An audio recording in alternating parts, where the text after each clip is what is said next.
Всем привет! Мен деген ютубқа бір ай демалып, күшті рецепт тауып алып бердім. То есть ол рецепті бәріңіз білесіздер, но, наверное, сіздер ойлайсыздар, огурцы по-корейски, может, не очень шығар деп дайындамай жүрген шығарсыздар, но обязательно дайындап көріңіздер. Не представляете, дәмі оның просто шикардос, идеальный.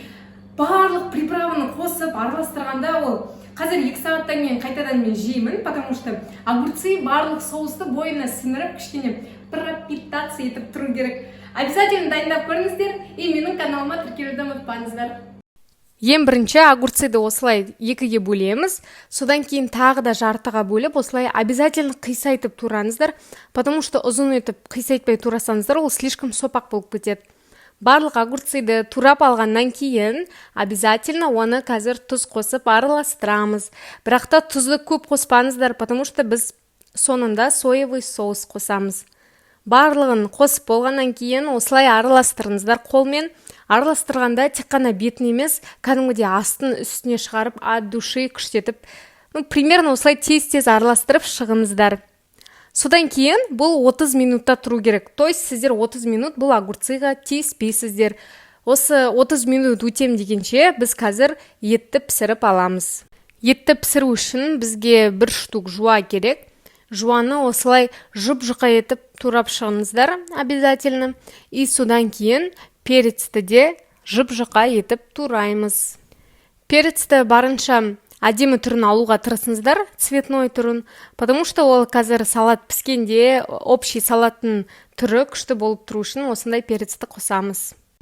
Мен деген сіздерге етті қалай турағанын көрсеткен жоқпын, бірақ та көріп тұрғандарыңыздай ол тоже сопақ етіп и жұқа етіп туралған.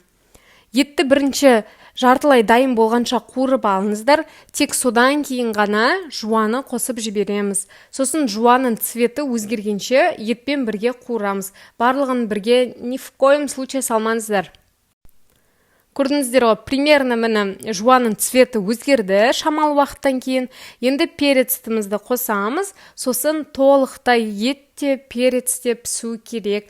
Ортасында дәмін қарап, обязательно қатты, либо жұмсақ екен тексеріп тұрыңыздар. Уже ет піскенде отты өшіріп, оны қазір салатқа қосуға болады.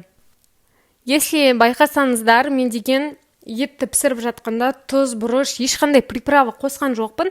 Оның барлығы соңынан қосылады общий салатқа. Сол үшін спокойно тек осы 3 ингредиентті пісіріп алыңыздар.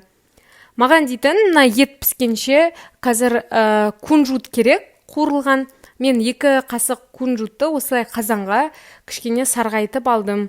Бұл көп тұрмайды, только цветі өзгергенде болды, оттан алып тастаңыздар.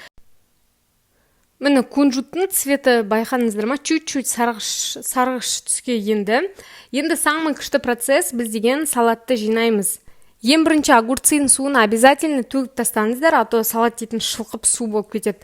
Содан кейін міне 3 қасық сикерді қостым, 2 кішкентай қасық кунжутты қостым, 2 қасық кориандрды қостым, содан кейін паприканы қостым. Паприка тек цвет үшін, ол дәм бермейді.